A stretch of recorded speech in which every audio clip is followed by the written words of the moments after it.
Bila ada orang mengatakan jangan kaji-kaji. Assalamualaikum warahmatullahi wabarakatuh. Halo guys, kembali lagi bersama saya Bobi dan kita akan kembali komentari video dari Tamparagi yang berjudul bantahan untuk Ustadz Abdul Somad yang lucu, jangan kaji-kaji agama orang lain. Kita langsung tonton videonya, habis itu akan kita komentari. Bila ada orang mengatakan jangan kaji-kaji tentang agama orang lain, kita tidak mengkaji agama orang lain.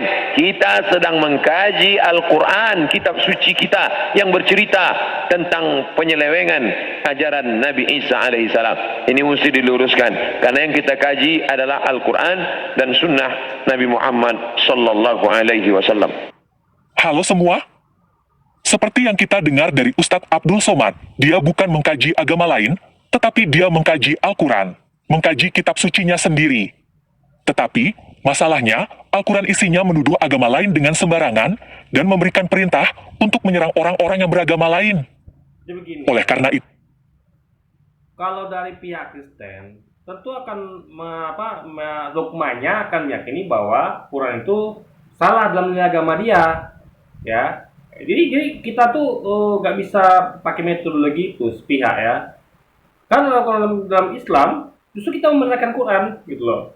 Nah, tapi caranya adalah kita buktikan apa yang disampaikan Ustaz Somad itu atau para apologi muslim seperti saya nih, ya, seperti kita ini salah apa benar gitu. Itu caranya harusnya. Jadi bukan dengan klaim sepihak gitu loh.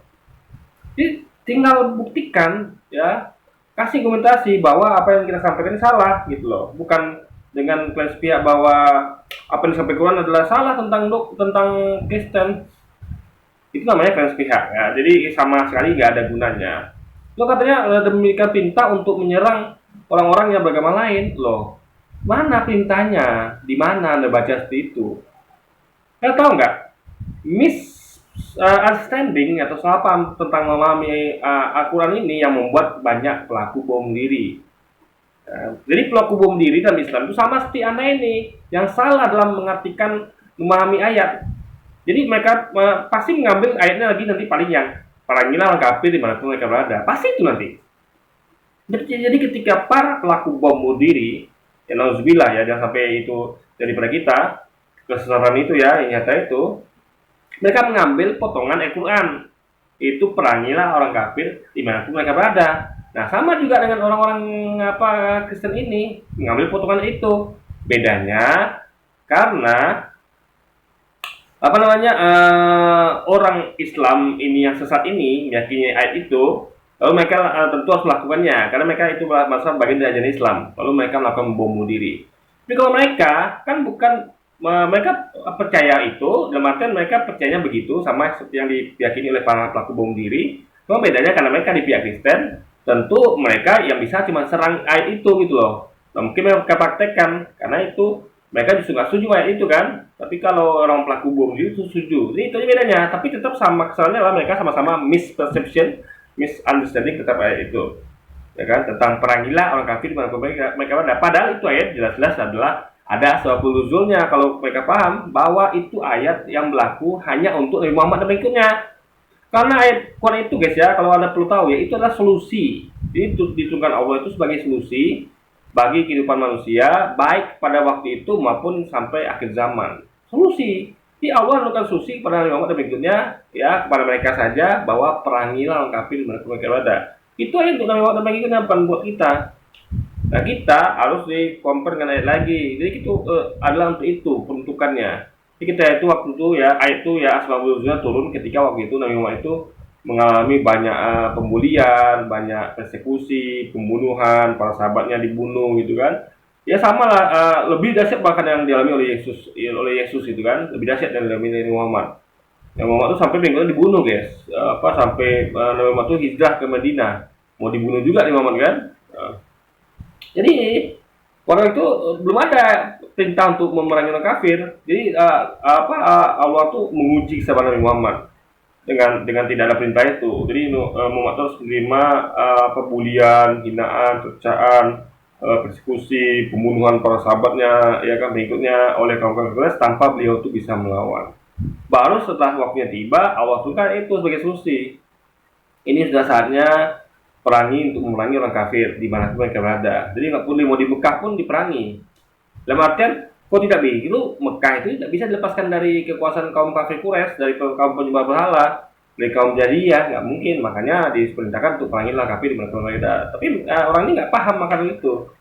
Jadi mindset pelaku bom diri itu ada pada mereka, sehingga mereka meyakini bahwa Islam itu mengajarkan, Quran itu mengajarkan untuk menyerang orang-orang yang beda agama. Jadi otak mereka ini sama dicucinya seperti para pelaku bom diri, gitu guys.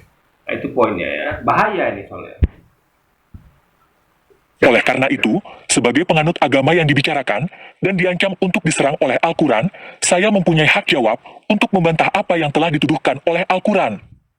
Jadi, pada video ini, kita akan mendengarkan apa yang dikatakan oleh Ustadz Abdul Somad sambil membantahnya satu persatu. Oke, kita mulai aja ya.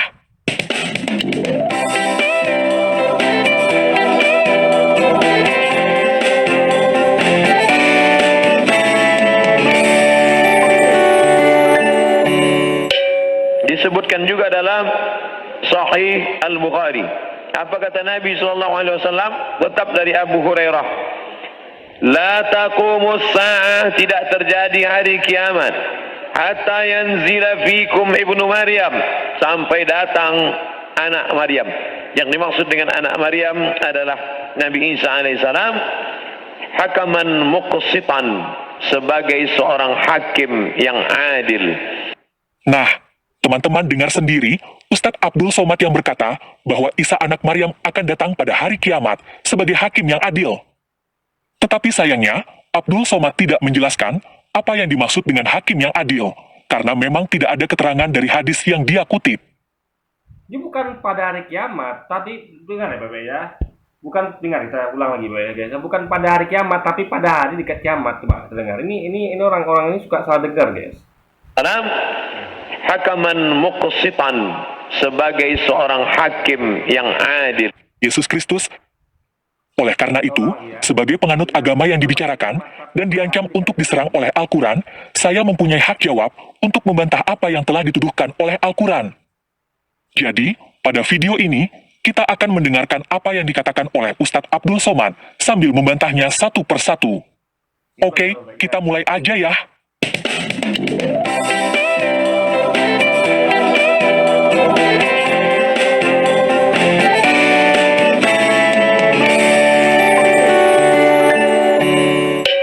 Disebutkan juga dalam Sahih Al-Bukhari. Apa kata Nabi SAW? Tetap dari Abu Hurairah. La taqumus sa'ah, tidak terjadi hari kiamat. Hatta yanzila fikum ibnu Maryam, sampai datang anak Maryam. Yang dimaksud Tidak terjadi hari kiamat sampai datangnya Yesus gitu. Jadi hari kiamat tuh nggak datang sebelum datang Yesus. Jadi Yesus datang dulu, baru terjadi kiamat. Paham ya? Jadi periode kedatangan Yesus itu adalah sebelum kiamat. Nah itu tidak dipahami oleh orang-orang ini, oleh siapa lagi ini. Jadi bukan Yesus datang ketika kiamat. Ya, kiamat itu tidak akan datang sebelum Yesus datang. Jadi Yesus datang duluan. Hidup dulu, meninggal, nanti baru berapa periode, sekitar 40 tahun ya dalam hadis yang lain. Makanya baca, dengarkan juga hadis yang lain. Jadi 40 tahun setelah semua umat Islam itu dicabut nyawanya oleh Allah, baru yang tinggal hanya manusia-manusia yang kafir saja yang tidak beriman, barulah diturunkan kiamat. Jadi ini sekali lagi ya, ini orang tepat lagi nggak ngerti, bukan pada hari kiamat, tapi sebelum pada kiamat. Dan hakimnya hakim yang betulan hakim menghakimi manusia pada waktu itu. Karena gini ya, Yesus itu tidak bisa jadi hakim ketika sebelumnya karena dia nggak punya kekuatan. Bagaimana Anda bisa? Karena Anda tahu ya, hakim itu butuh kekuasaan, butuh kekuatan. Anda lihat hakim di mana-mana kan disopang oleh presiden, disopang oleh negara, ya kan? Kalau tidak, Anda tidak bisa buat hakim. Anda bisa jadi hakim kalau didukung negara. Negara memfasilitasi pengadilan. Kalian kan di bawah negara. Kalau ada negara nggak bisa kita buat pengadilan, nggak bisa, ya kan? Makanya karena ada negara, ada kekuasaan yang mendukungnya, yang membackupnya, baru bisa diadakan pengadilan. Nah, Yesus juga begitu. Ya sudah, dia tidak punya kekuasaan, tidak ada backup dia, nanti dia akan di backup oleh Imam Mahdi, ya. Jadi kedatangan Yesus kedua itu akan di backup oleh Imam Mahdi. Nah, karena kekuasaan Imam Mahdi itulah maka Yesus bisa menggelar pengadilan. Dan dia akan mengadili semuanya. Nah, semuanya sini ya kita akan lihat lagi ya siapa sebenarnya. Nah, jadi kita kembali kepada satu ayat Alkitab mengatakan bahwa Yesus berkata bahwa ketika anak manusia apa namanya apa ya dia adalah anak apa kembali lagi nanti itu dia mengatakan ya jadi dia mengatakan bahwa kalian yaitu kalian ini siapa maksudnya adalah ke-12 pasukan Israel akan ikut menghakimi bersamaku ya kata Yesus itu ke-12 suku Israel. Jadi Yesus hanya akan menghakimi ke-12 suku Israel bersama dengan 12 kepala sukunya gitu guys. Jadi itu poinnya. Jadi Yesus tidak menghakimi seluruh manusia, ya kan? Nah, lalu apa namanya dari dalam Matius pasal 7 pun kita lihat ya bahwa dia itu nanti akan mengusir seluruh orang Kristen, ya kan? Dia mengatakan bahwa di Matius pasal 7 ayat 22 23 itu ya, di ayat 22-nya ya, dia mengatakan bahwa 22 atau 23 dia apa namanya pada hari terakhir banyak orang akan berseru kepadaku Tuhan Tuhan, bukankah kami telah berbuat dengan namamu, mengusir setan dengan namamu dan melakukan banyak kebaikan namamu? Itu siapa mereka ini? Orang-orang Kristen. Gak ada orang-orang agama lain yang menyebut Yesus Tuhan dan melakukan dan nagih janji dulu di dunia itu dulunya itu sudah melakukan banyak hal dengan nama Yesus. Itu nggak ada orang lain selain orang agama Kristen. Nah, apa yang Yesus katakan kepada mereka ini di ayat 23-nya Yesus katakan adalah pada saat itulah, pada waktu itulah, hari itulah aku akan mengatakan pada mereka semua, nyalakan semua dari hadapanku. Aku tidak mengenal kalian, wahai pembuat kejahatan. Jadi Yesus tidak mengenal mereka, karena Yesus tidak pernah mengajarkan dia Tuhan atau memakai namanya. Yesus katakan, kenapa kalian katakan aku baik? Tidak ada yang baik kecuali Allah saja. Hanya kepada dia sajalah kalian berbakti dengan segenap jiwa, raga, dan hati. Jadi hanya kepada Allah saja berbakti. Juga hanya Allah saja dikatakan baik. Kenapa Anda pakai nama Yesus itu? Jadi Yesus mengusir semua orang Kristen ini dan dilabeli sebagai pembuat kejahatan. Nah, pembuat kejahatan maksudnya adalah bukan mencuri, merampok, berzina, tapi kejahatan tertinggi yang diusir dia yaitu syirik. Ya, menduakan Tuhan selain Allah Bapa, yaitu Yesus juga. Itu syirik, maka Yesus usir. Dia tidak pernah mengajarkan seperti itu. Ya, kalau Anda baca kitab, Yesus tidak pernah mengatakan bahwa akulah Tuhan dan sembahlah-Ku. Justru dia mengatakan bahwa hanya kepada dialah kalian berbakti dengan segenap jiwa, jiwa dan raga dan hati. Dan sesuatu yang oknum, entitas yang mengaku dia Tuhan hanyalah Allah di Alkitab. Akulah Allah Tuhanmu, itu dikali-kali disampaikan di Alkitab. Jadi sesuatunya entitas yang mengaku sebagai Allah, sebagai Tuhan hanyalah Allah. Yesus tidak pernah. Justru Yesus suruh kita untuk menyembah dan menuhankan Allah itu. Bahkan dia kasih contohnya salah satu di Taman Getsemani, di mana dia sujud dan berdoa kepada Tuhan Allahnya, guys. Sampai datang anak Maryam. Yang dimaksud dengan anak Maryam adalah Nabi Isa alaihissalam, hakaman muqsitan, sebagai seorang hakim yang adil. Nah, teman-teman dengar sendiri, Ustadz Abdul Somad yang berkata bahwa Isa anak Maryam akan datang pada hari kiamat sebagai hakim yang adil.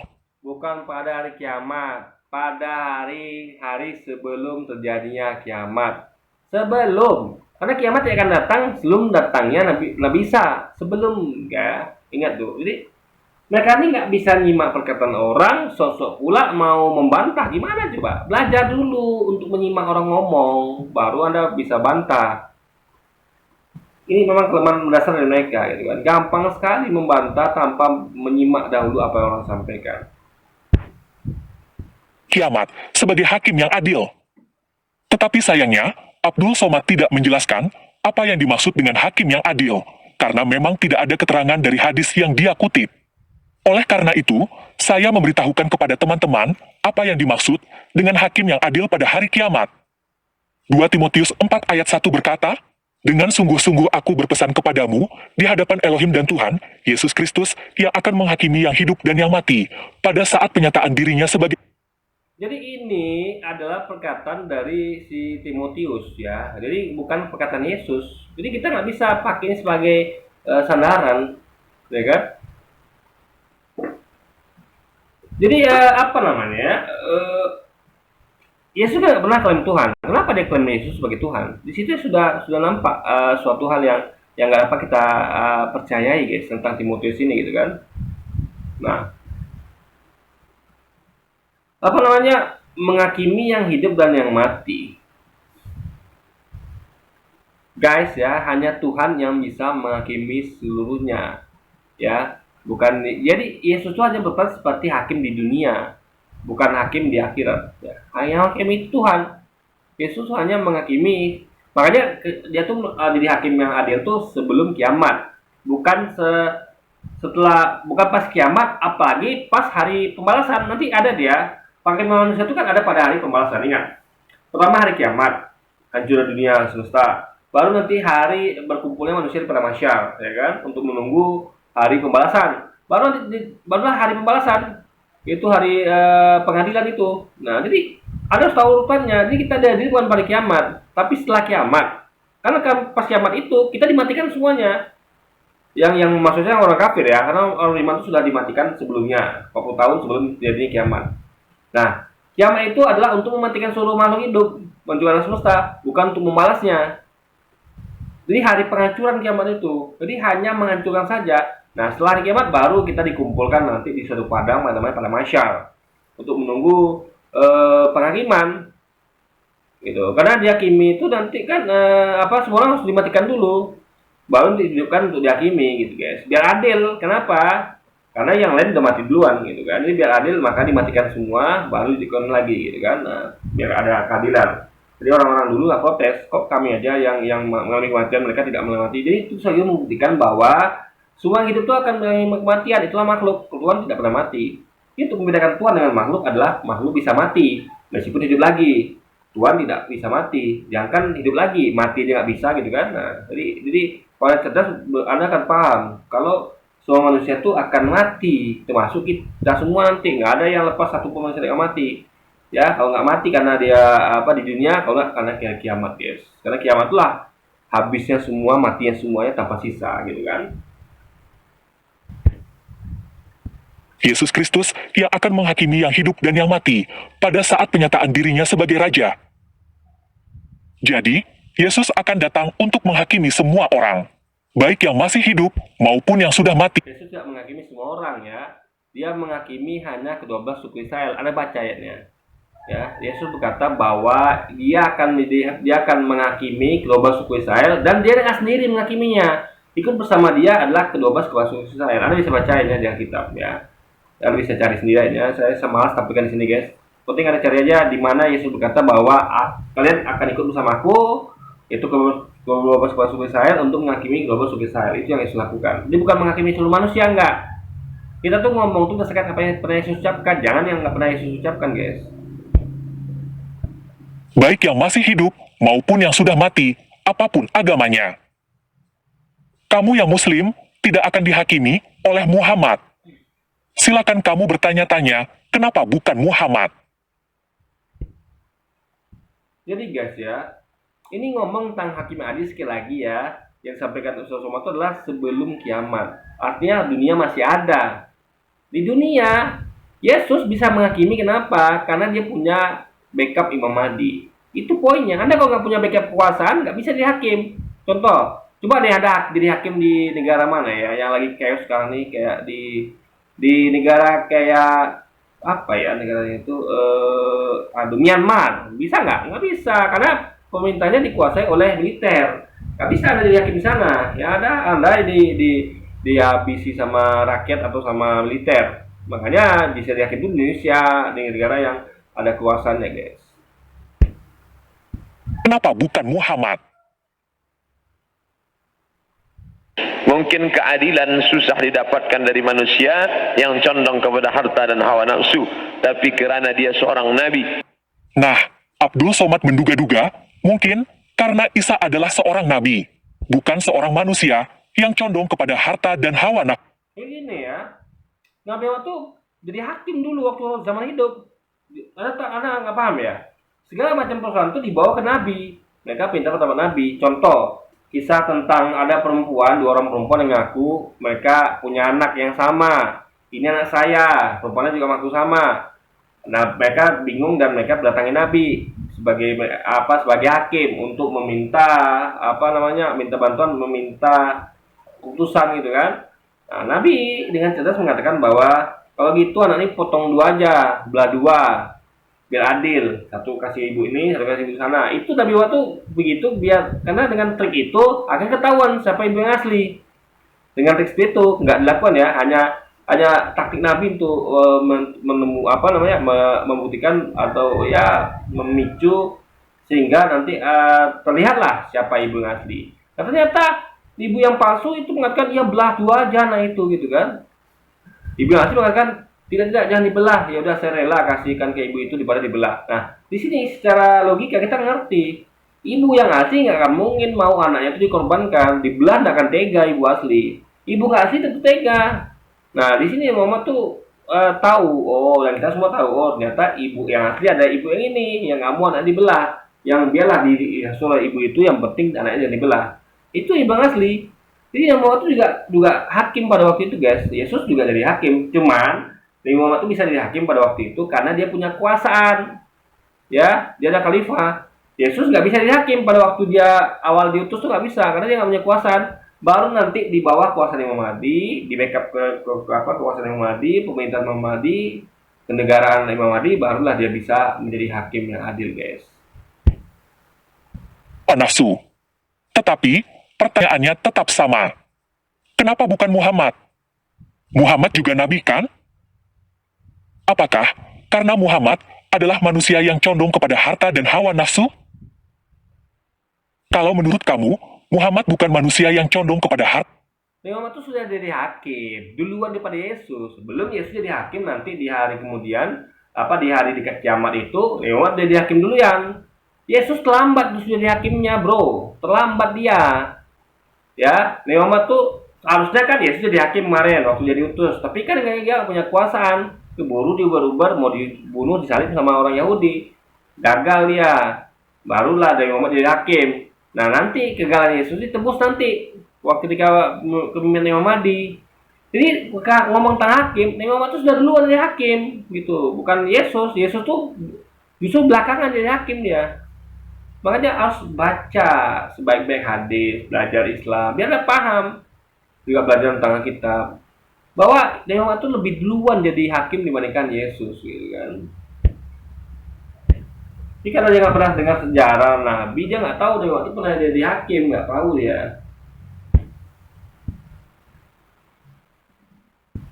Kalau menurut kamu, Muhammad bukan manusia yang condong kepada harta dan hawa nafsu, dan Muhammad adalah nabi?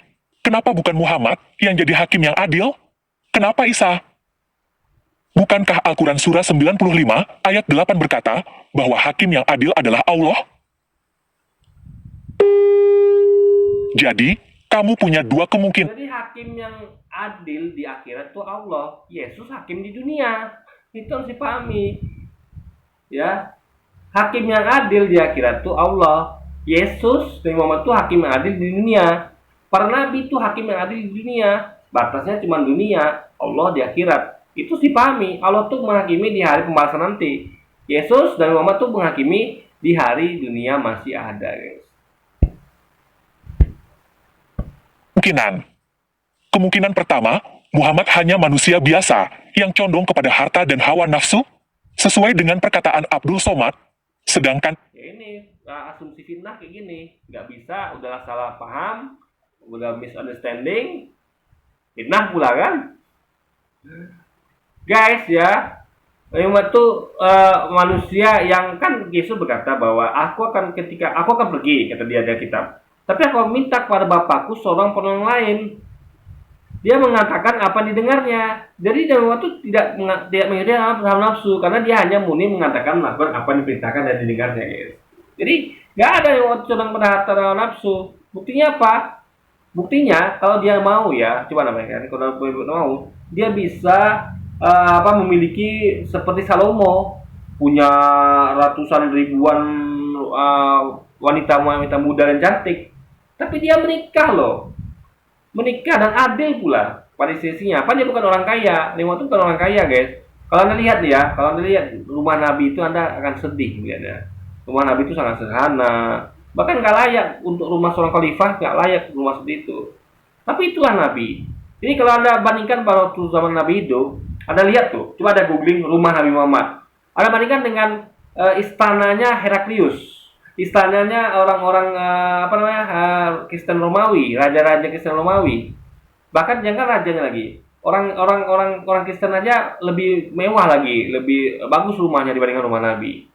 Bagaimana bisa katakan Nabi itu kepada kekayaan? Bagaimana bisa coba logikanya?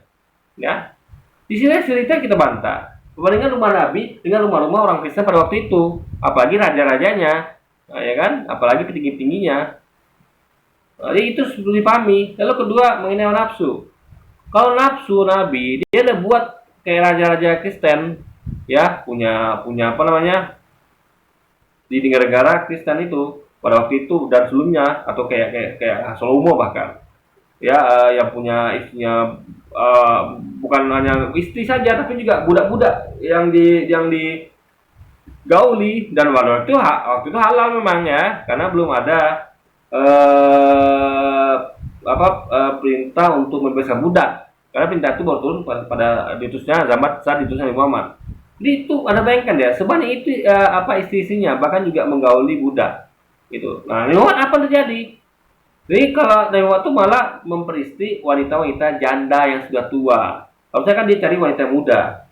Karena gini guys, logikanya orang itu ya kalau untuk hawa nafsu itu akan cari cewek itu yang cantik dan muda. Semakin cantik, semakin muda, semakin menarik. Ngapain cari janda-janda tua coba? Nah, itu dan ngapain adil juga. Orang yang nafsu dia, nih saya kasih tahu ya perbedaannya ya. Misalnya saya punya istri, Nabi Muhammad punya istri berapa ya? 14 atau berapa? Saya lupa guys. 11 atau 14. Nah, itu beliau tuh berlaku adil pada istri-istrinya. Setiap istri itu mendapatkan hari yang sama. Misalnya Nabi Muhammad di rumah istri yang pertama 4 hari. Nanti rumah istri 2 hari juga. Gitu tuh sampai istri ke terakhir. Nah, Nabi Muhammad tuh adil. Kalau orang nafsu, saya ajarin ya, orang nafsu itu dia punya istri misalnya jangan lagi 14, 2 aja lah. Nah, dia tuh akan selalu di rumah istri mudanya. Dia tidak akan mau ke rumah istri tuanya kalau nggak betul-betul penting. Itu baru nafsu namanya. Mencari nikah lagi tuh mencari yang lebih muda, yang lebih bening gitu kan. Bukan yang lebih cantik, bukan yang cari yang lebih tua gitu. Jadi kalau Anda ngerti psikologis para pengikut hawa nafsu, Anda akan paham bahwa mereka itu tidak akan melakukan seperti yang Nabi Muhammad lakukan karena itu merugikan mereka. Coba punya istri 14 ya. Lalu kebanyakan janda pula. Ya kan janda, kebanyakan janda. Lalu Anda nafkahi pula dengan adil, dengan layak. Lalu Anda tuh bersama mereka tuh adil pula waktunya. Saya tanya ngapain kalau orang ya penikmat hawa nafsu begitu ya. Yang mereka kan tuh enaknya itu kumpul kebo, ya kan gonta-ganti pasangan. Karena kan orang yang ikut hawa nafsu itu biasanya bosan sama istri sama ini dia selingkuh lagi, pacaran lagi. Itu tipe orang yang masalah nafsu dia tidak mau menikah guys. Kenapa? Nikah tuh ribet. Dia nggak bisa macam-macam. Ketika dia melihat sesuatu cewek yang disukainya, dia nggak bisa lagi. Kenapa? Ada istri. Istrinya udah banyak dan dia tuh nggak punya uang lagi karena dia tuh harus menafkahi istri yang banyak ini gitu. Jadi dan dulu lagi anak-anaknya. Jadi sekali lagi nggak bisa kita katakan Nabi Muhammad tuh tuduh atau fitnah Nabi Muhammad tuh adalah orang yang condong pada harta dan hawa nafsu. Nggak bisa ya. Itu sangat absurd sekali. Sama dengan menyamakan Nabi Muhammad itu dengan siapa ya orang-orang yang saya sebutkan tadi raja-raja atau dari mungkin kayak orang-orang Kristen sendiri gitu. Jadi kalau Anda lihat ya banyak itu orang Kristen itu yang mengikuti hawa nafsu itu banyak, gitu kan? Jadi ya mereka daripada poligami ya mereka mending selingkuh, mending pacaran gitu kan? Itu jadi ya juga. Kalau lihat ya rumah-rumah jemaat Kristen itu ya, itu yang kebanyakan tuh lebih mewah bahkan rumah Nabi Muhammad daripada rumah Nabi Muhammad gitu. Jadi bagaimana bisa katakan Nabi Muhammad itu condong pada harta? Ini kan fitnah yang keji namanya guys. Sesuai dengan perkataan Abdul Somad, sedangkan Isa bukan. Oleh karena itu, yang menjadi hakim yang adil adalah Isa. Kemungkinan yang kedua, Isa bukan hanya sekedar manusia, bukan hanya sekedar nabi, tetapi juga adalah Tuhan. Karena hakim adil yang mengadili semua manusia seharusnya adalah Tuhan. Yang bilang situ menghakimi semua manusia siapa? Ya ingat, dia jadi hakim pada periode sebelum datangnya kiamat. Artinya dia hanya menghakimi orang-orang yang hidup pada waktu itu aja. Dan lingkungan dia saja gitu. Gak seluruh manusia. Bukan orang yang mati dahulu atau kita ini nanti yang mungkin nggak hidup pada zaman itu gitu loh. Ini sekali lagi nih banyak sekali kesalahan video ini guys ya. Ngawurnya udah menggila gitu. Ngawurnya ini udah parah banget gitu, ya kan? Jadi mereka ini selalu mencari cara gimana supaya Yesus ini bukan hanya sekedar manusia, bukannya nabi, tapi juga Tuhan. Itu yang selalu mereka cari-cari caranya. Oh ini nih mungkin bisa pakai nih, kita katakan aja nih, ini mereka anggap ini hakim yang agung, ngadili semuanya siapa, nggak begitu gitu loh. Jadi guys, jadi itulah ya, makanya kalau udah terbelit dengan kesesatan yang nyata menuangkan manusia, ya akan begini jadinya gitu, akan begini nih, akan selalu mencari cara, karena kalau kita itu udah masuk logika bahwa ini memang Tuhan, nggak perlu kita pakai segitunya kan, sampai mengada-ngada gitu nggak perlu, sampai ngawur gitu nggak perlu. Kayak kita mengatakan bahwa Allah tuh Tuhan. Ya buktinya mana? Dia mah kuasa, nggak bisa dibunuh, nggak mampu makan, untuk minum, nggak bisa tidur. Jadi kita nggak perlu melakukan hal-hal seperti mereka ini. Ya sampai mereka tahu Yesus itu manusia, mereka tahu Yesus itu nabi. Jadi mereka berusaha arahkan supaya Yesus Tuhan juga. Padahal bukti-bukti yang mendukung itu menunjukkan Yesus adalah 100% manusia. Nggak ada sama sekali unsur ketuhanan dalamnya guys. Karena Yesus berkata bahwa aku tidak dapat berapa dari diriku sendiri. Jadi dia itu berkata bahwa tidak dapat apa-apa dari dirinya sendiri. Itu berarti dia bukan Tuhan. Karena semua yang dilakukan itu adalah bukan dari dirinya sendiri, tapi itu bantuan dari Tuhannya, guys. Tuhan. Tetapi yang manapun juga yang benar, tetap saja kenyataannya yang menentukan umat muslim masuk surga atau neraka adalah Isa, bukan Muhammad. Bukankah dia sudah mati, meninggal dunia? Jadi absurd mengatakan bahwa umat Islam itu ditentukan surga neraka oleh Yesus. Nggak bisa, ya kan absurd guys.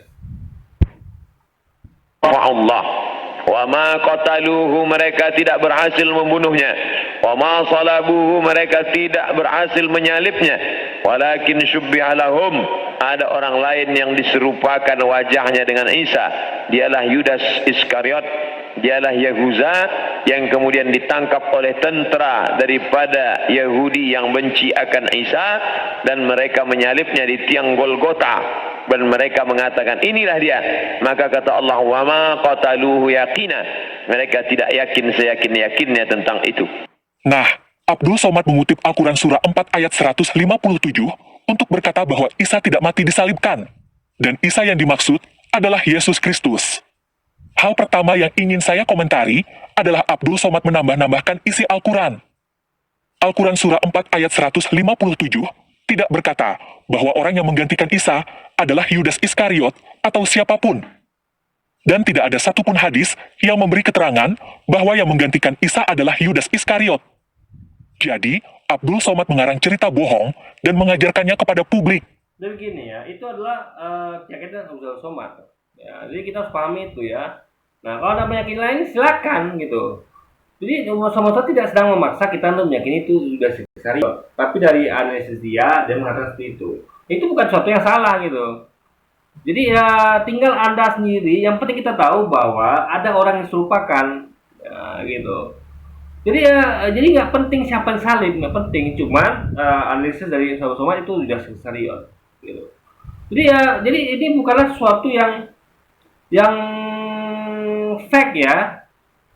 Karena ini adalah analisis namanya. Anda harus bisa mengerti analisis dengan yang bukan. Kecuali kalau misalnya kayak Yesus Tuhan, itu bukan lagi analisis itu, tapi memang memaksakan dogma. Kenapa? Karena analisisnya itu sangat tidak mendukung. Sekian banyak yang Yesus lakukan, ya, itu adalah bukti dia tuh manusia. Dia butuh makan minum, butuh tidur. Bahkan misalnya itu dikatakan bahwa aku tidak dapat berbuat apa dari diriku sendiri. Artinya dia buat diri itu bukan dari dirinya sendiri, tapi dia bertonton. Jadi semua bukti evidence yang ada itu mendukung bahwa Yesus itu cuma manusia dan bukan Tuhan, guys. Publik. Kenapa Abdul Somad sampai harus mengarang cerita bohong? Karena Al-Quran tidak jelas. Al-Quran hanya memberitahukan bahwa yang disalibkan bukan Isa, tapi orang lain. bukan soal nggak jelas ya. Esensinya tidak ada kepentingan atau tidak ada uzurnya untuk memberitahukan siapa yang salib. Coba anda bayangkan ya. Karena kalau salib Yudas, kenapa emangnya? Kalau salib Yudas, kenapa emangnya? Kan nggak penting. Kenapa? Karena yang penting itu adalah bahwa Yesus lolos dari penculikan. Itu yang penting. Bahwa dia lolos dari penculikan, itu yang penting. Fakta itu yang diungkap di Al-Quran. Itu yang penting. Lolosnya Yesus dari penyaliban. Gitu guys.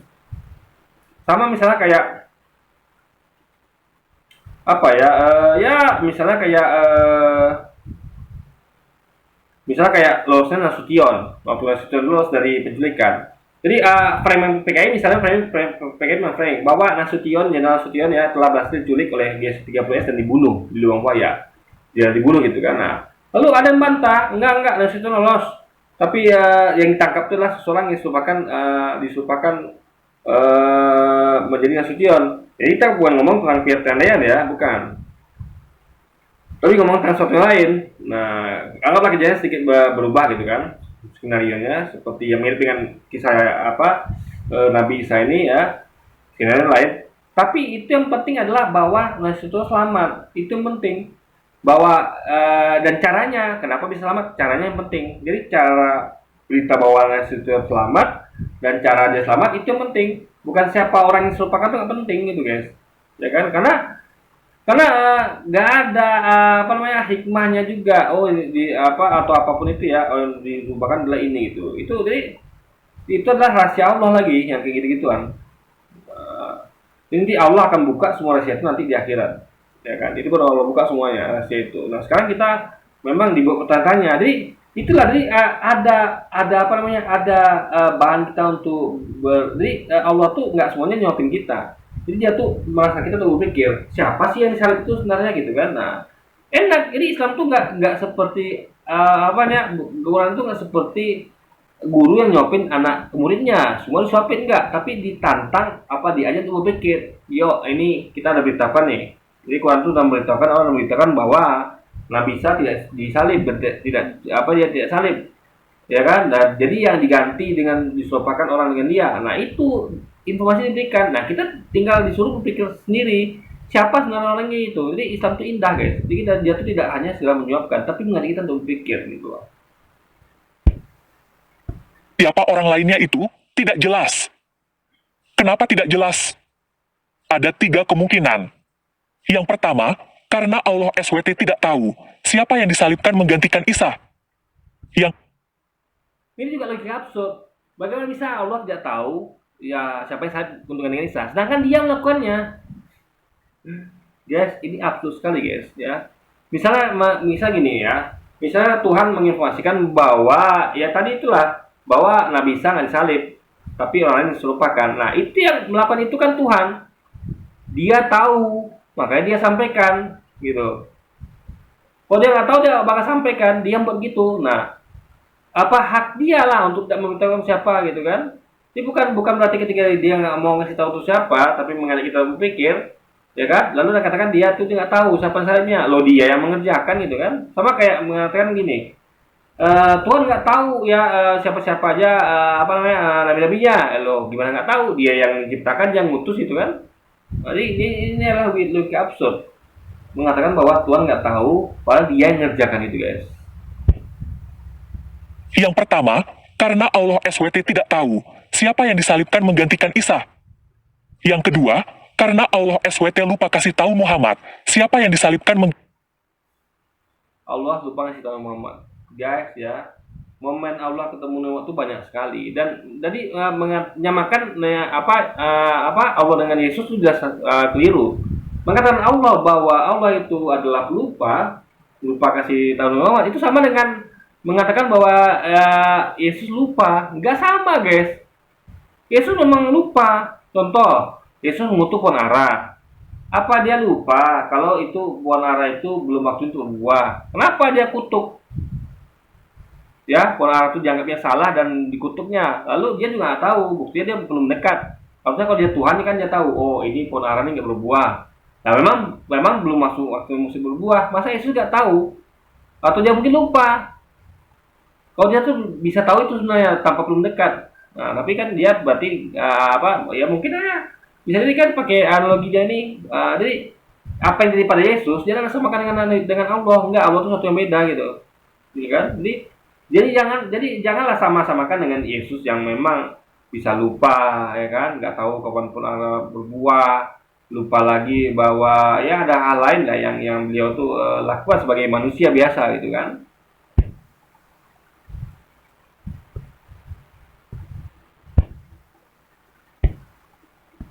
Allah SWT lupa kasih tahu Muhammad siapa yang disalibkan menggantikan Isa.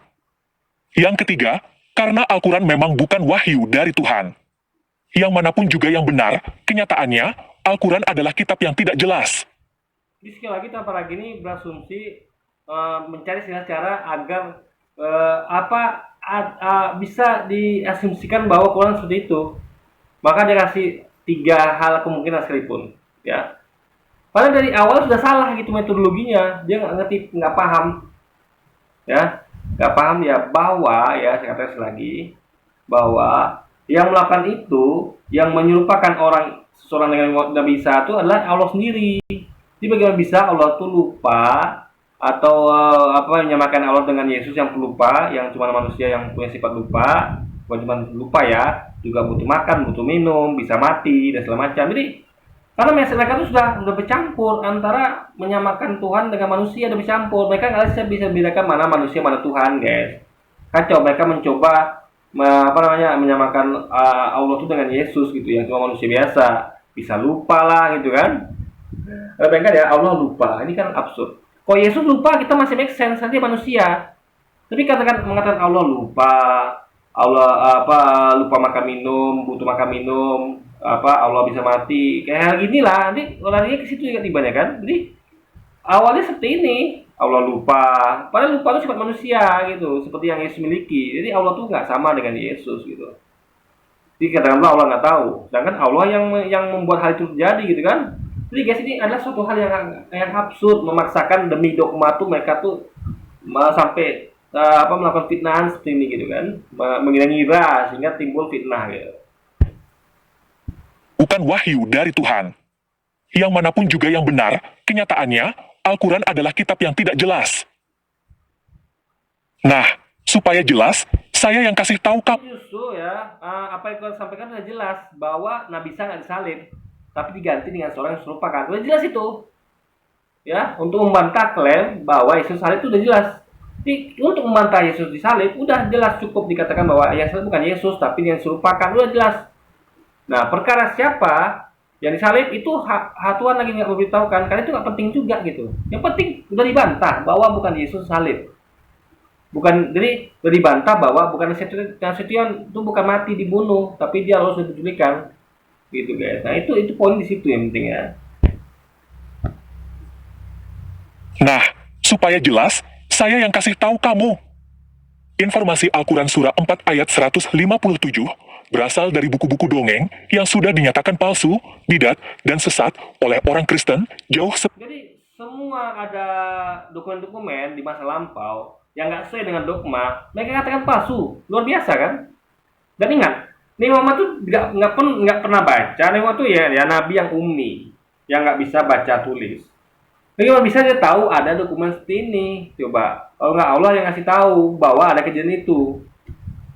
Dokumen ini dibuat berdasarkan apa yang mereka lihat pada waktu itu, kesaksian, segala macam, dokumen-dokumen ini gitu kan. Nah, jadi ini semuanya berhubungan, dan yang itu adalah bukan kayak kita sekarang yang kita bisa tahu kejadian di mana gitu karena ada internet, bisa baca, bisa tulis. Kalau juga nggak bisa baca tulis tapi atau internet juga percuma juga gitu kan. Jadi zaman dahulu ada, bayangkan ya, bukan kayak zaman sekarang, nggak ada internet, nggak ada surat menyurat seperti sekarang yang pakai pos segala macam, belum, nggak ada. Itu zaman berita, Anda harus berkuda itu bulanan, mingguan, bulanan, bahkan bisa sampai ya bulanan lah, atau mungkin kalau jauh hari bisa sampai tahunan gitu. Jadi apalagi seorang nabi yang nggak baca tulis, gimana coba? Jadi tanpa lagi bayangkan ada seorang yang tidak bisa baca tulis, lalu bagaimana dia tahu informasi? Makanya kita yakini Nabi Muhammad adalah nabi karena dia Dia dapat informasi dari manusia ya, bukan dari Tuhan.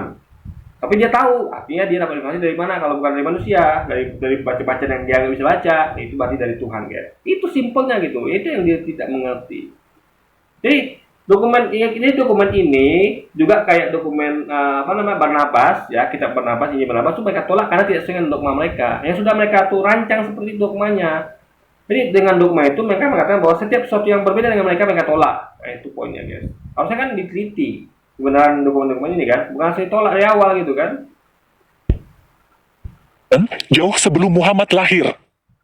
Sekarang buku-buku itu dikategorikan sebagai gnostik dan apokrifa. Di antaranya berjudul The Second Treatise of the Great Set dan The... Ya, yang menyatakan itu kan sepihak dari pihak gereja.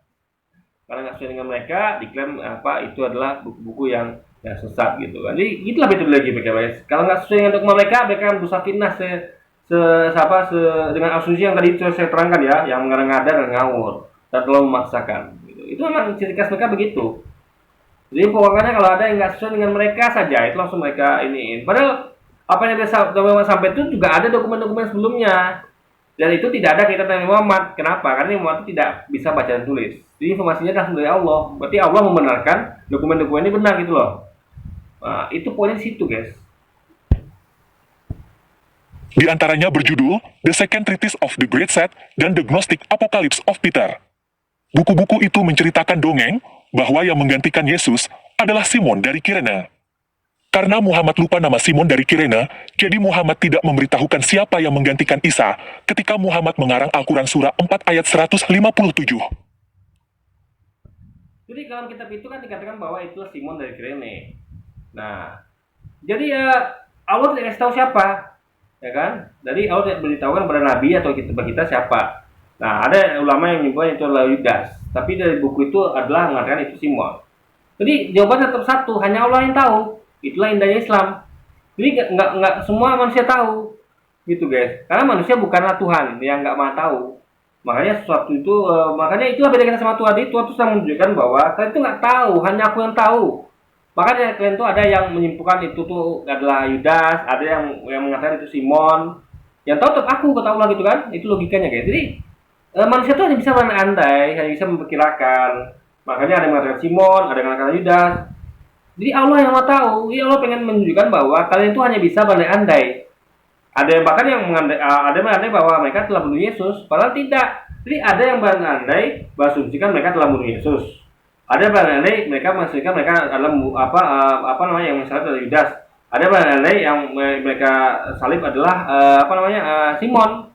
Tapi jawaban telah Allah yang tahu siapa yang salib gitu. Allah hanya ngasih tahu bahwa yang salib kan Yesus, sudah clear, itu sudah selesai guys. Itu case-nya gitu kan.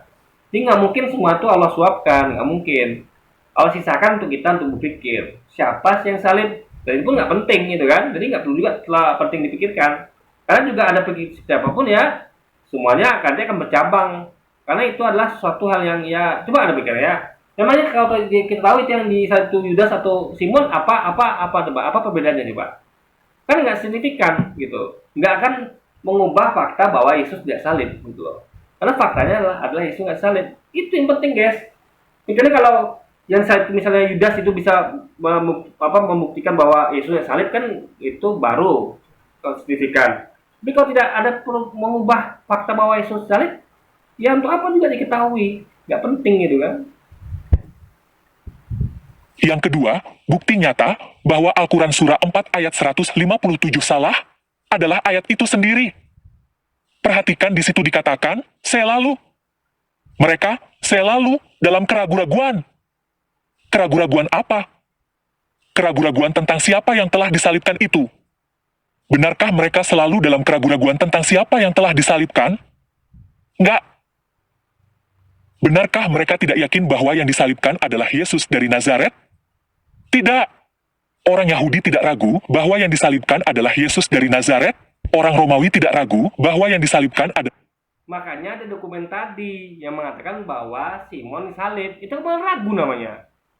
Jadi kita tuh ngomongnya bukan hanya merujuk pada orang-orang Yahudi yang yakin itu tidak bisa.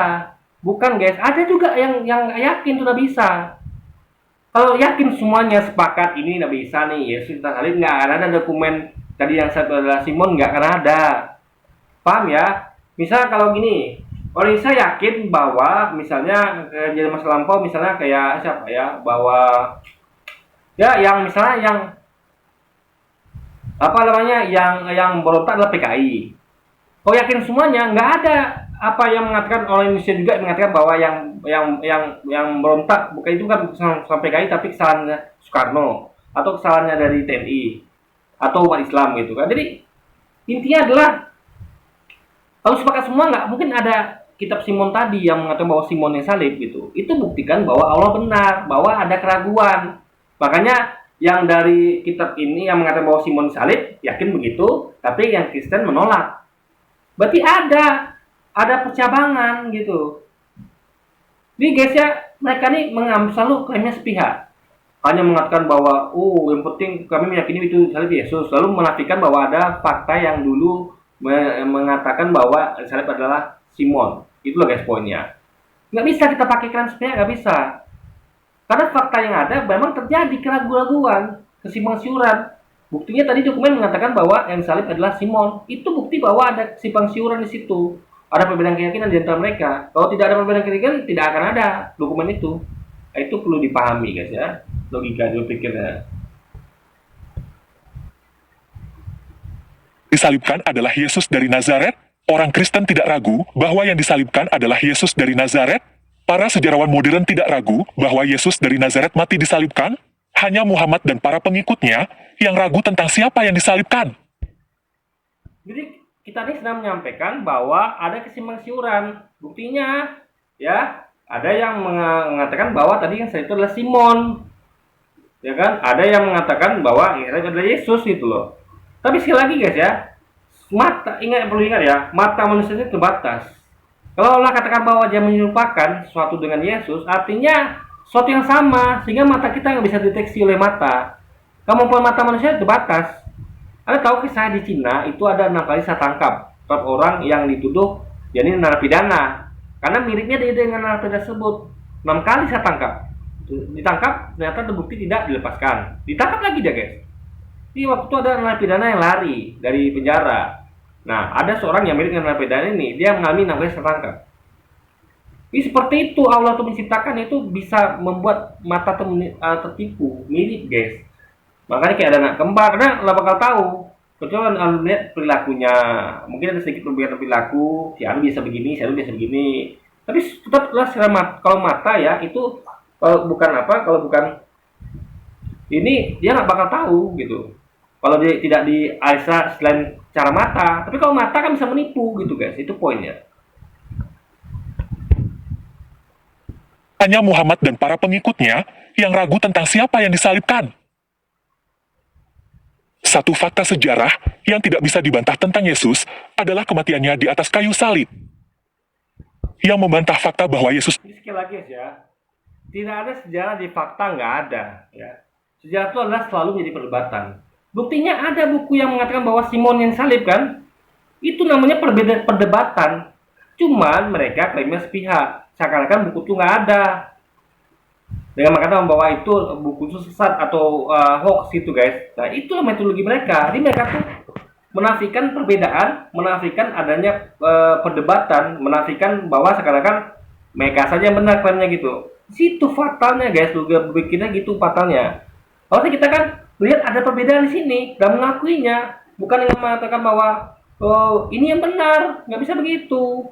Ya kita tinggal berdebat, gitu kan. Dan sekali lagi ingat ya, bahwa mata bisa menipu, itu poinnya. Mata Anda tuh punya keterbatasan untuk melihat sesuatu yang Anda lihat belum tentu seperti itu yang perlu dipahami. Kecuali Anda melihat dengan mata Tuhan yang bisa memastikan bahwa itu memang Yesus gitu kan, ya. Sama seperti kejadian setelah tangkap Cina tadi atau tempat-tempat lain yang orang tuh karena mirip disalah tangkapin guys gitu. Nah, itu ya terbukti bahwa sekali lagi mata manusia tuh bisa keliru gitu. Untuk melihat sesuatu itu bisa keliru. Itu kalau mata Tuhan. Makanya karena manusia bisa potensi itu, maka Tuhan Allah kasih kebenaran. Allah buka semuanya bahwa yang benar tuh ini, bahwa Yesus nggak salib, clear sudah. Allah bantah semua itu. Jadi Allah menengahi semua perbedaan itu karena dia maha tahu, dia punya mata yang nggak seperti kita, yang dia bisa melihat mengetahui segala satu. Dia kasih tahu kita sebenarnya mana di antara perdebatan ini yang ada, ini yang jangan katakan nggak ada ya, yang benarnya mana gitu guys. Jadi kita tuh manusia hanya bisa berasumsi, tapi Allah yang yang memberitahu dan memastikan informasi yang benar itu yang mana gitu. Oke, jadi ini videonya cukup panjang ya. Jadi bukan cukup panjang juga, kita waktu saya nggak cukup ya guys. Saya kayaknya bisa bikin video sekarang ini agak waktu ini tuh di bawah sejam gitu kan. Jadi ya kita akan buat dari part keduanya. Mohon maaf ya karena akhirnya saya sangat sibuk sekali gitu kan. Banyak sekali gitar saya guys. Bisa maaf kalau saya ada sedikit ya nggak yang penting saya akan berusahakan upload 2 video tiap hari meskipun yang cara mencicil. Kita bikin nanti part 2 dan 3 seterusnya. Biasanya kan langsung satu part aja misalnya 3 jam gitu kan, kayak dulu kan, tapi waktu saya agak terbatas guys. Jadi ya kita akan sambung nanti di video berikutnya. Oke, kita akan sambung di part 2. Jadi sekian dulu videonya, sekian aja video kita kali ini guys. Sampai jumpa lagi di videonya selanjutnya. Wassalamualaikum warahmatullahi wabarakatuh guys.